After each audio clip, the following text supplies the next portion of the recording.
میں تو اپنے دوستوں کو کہا کرتا ہوں کہ جب بچوں کو خرچی کے پیسے دیں تو اس وقت ہی ان کو تھوڑے سے زیادہ دیں اور ان کو کہیں کہ یہ کسی اپنے کمزور دوست کو دینا، راستے کے اندر کوئی سائل ہوا تو اس کو دینا، اور وہ بھی ان کی عزت نفس کا خیال رکھتے ہوئے۔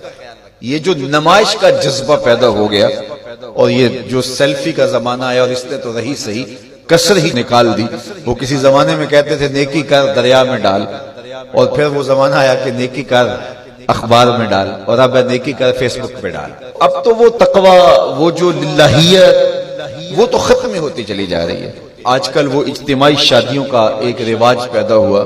ایک دفعہ مجبور ہو کے مجھے کہیں جانا بھی پڑا، تو وہ میرا پہلا اور آخری موقع تھا۔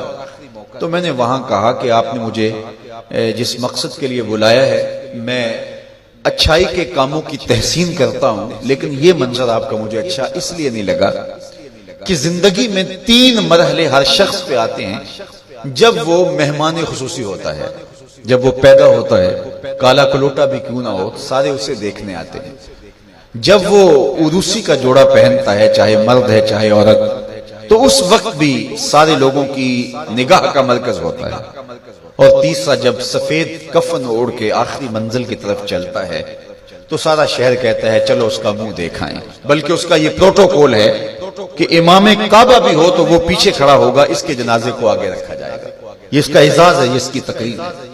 وقت کا غوث بھی ہو تو وہ بھی پیچھے کھڑا ہوگا، اس کا جنازہ آگے رکھا جائے گا، یہ اس کا اعزاز ہے۔ تو میں نے کہا یہ 3 موقع ہوتے ہیں کسی کمزور سے کمزور، غریب سے غریب، عاجز سے عاجز شخص کے لیے بھی عزت کے، اور آج آپ نے ان سے یہ موقع بھی چھین لیا کہ اسٹیج کے اوپر مخیر حضرات بیٹھے ہیں، اور ایک قطار میں بیٹیاں بیٹھی اور ایک قطار میں جو ہے وہ دلہے بیٹھے ہیں، اور ان سب کے رشتہ دار سامنے باراتی 20-20 40-40 لوگ آئے ہوئے ہیں۔ تو ان سب کی غربت کا ہم عملاً مذاق اڑا رہے ہیں۔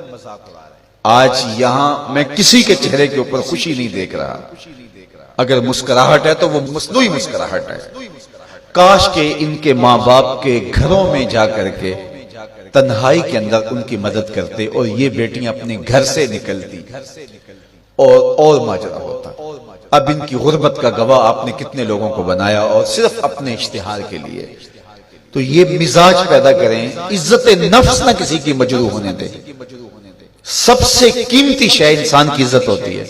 کبھی آپ نے دیکھا ہو بارش پڑی ہو اور کیچڑ ہو اور کوئی بندہ پھسل کے گر جائے تو وہ بعد میں دیکھتا ہے کہ مجھے چوٹ آئی ہے کہ نہیں، پہلے یہ دیکھتا مجھے کسی نے دیکھا تو نہیں۔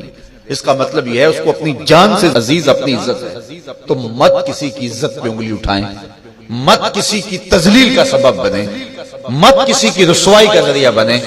لوگوں کو عزت دیں۔ جب تک غلامی موجود رہی، حضور نے فرمایا کہ جو خود کھاتے اسے کھلاؤ، جو خود پہنتے اسے پہناؤ، وہ تمہارے بھائی لگتے ہیں، ان کے ساتھ حسن سلوک کرو۔ جبکہ وہ آقا کا جوتا بغیر اذن کے چھو لیتے تھے تو آقا اس کو بھی کوڑے مارتا تھا، لیکن یہ عزت دیا ہے۔ علامہ اقبال علیہ رحمہ نے وہ جو ابو جہل کا کعبے کے پردے کو پکڑ کے زاروں کے تار رونا ہے اور حضور کے خلاف رب سے شکایت کرنا ہے، وہ لکھا ہے۔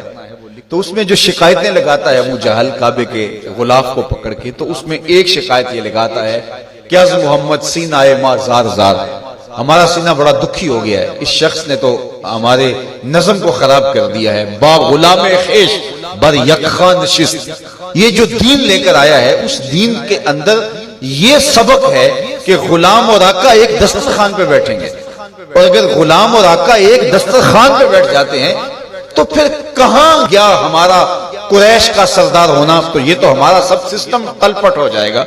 لیکن میرے حضور یہ دین لے کر آئے تھے، انسان کی بنیادی عزت کو بحال کرنا تھا۔ اور حجۃ الوداع کے موقع پر حضور نے پاؤں تلے جس طرح کسی چیز کو روندا جاتا ہے اس طرح کچلتے ہوئے فرمایا، آج کے بعد میں تفاخر ختم کرتا ہوں، کسی عربی کو اجمی پر، کسی اجمی کو عربی پر کوئی فخر نہیں ہوگا، کوئی فضیلت نہیں ہوگی، نہ کالے کو گورے پر اور نہ گورے کو کالے پر۔ فضیلت کا معیار کیا ہے؟ ان اکرمکم عند اللہ اتقاکم، جو متقی ہوگا اللہ کے نزدیک وہی عزت والا ہوگا۔